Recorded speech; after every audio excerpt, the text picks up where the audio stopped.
आजच्या प्रयोगाचे नाव आहे घन आणि पिरॅमिड यांच्यातील घनफळाचे संबंध, अर्थात volume relationship between cube and pyramid. तर या प्रयोगाचा उद्देश असा की घन आणि सम तळ आणि उंची असलेल्या पिरॅमिडचे परस्पर घनफळातील संबंध समजून घेणे. आता जाणून घेऊया याला लागणारे साहित्य. ते म्हणजे पारदर्शक प्लास्टिक घन आणि पारदर्शक पिरॅमिड. चला मग आता प्रयोगाला सुरुवात करूया. सगळ्यात आधी आपलं साहित्य असं टेबलवर मांडून घ्यायचं. त्यानंतर आपल्याला इथं पाणी सुद्धा लागणार आहे, तर आपण पाणी घेऊया.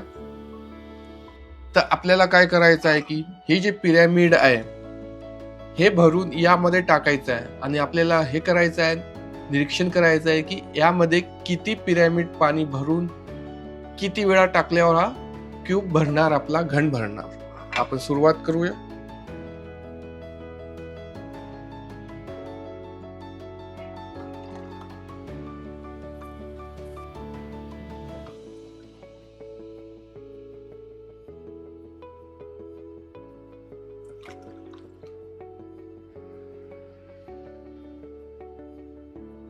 तुम्ही बघू शकता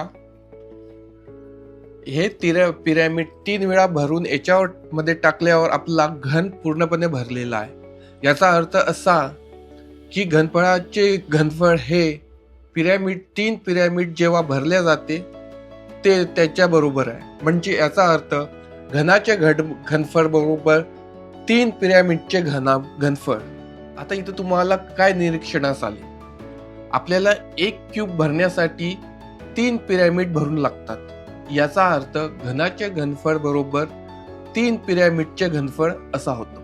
यातून आपण काय शिकलो? यातून आपण शिकलो की घनाचे घनफळ हे पिरॅमिडच्या 3 पट असते. आता जाणून घेऊया याचे उपयोग शैक्षणिक प्रयोगात घनफळाचे नियम समजवण्यासाठी. या प्रयोगासंदर्भात जर तुम्हाला काही प्रश्न असतील तर स्क्रीनवर दिलेल्या टोल फ्री क्रमांकावर संपर्क साधू शकता.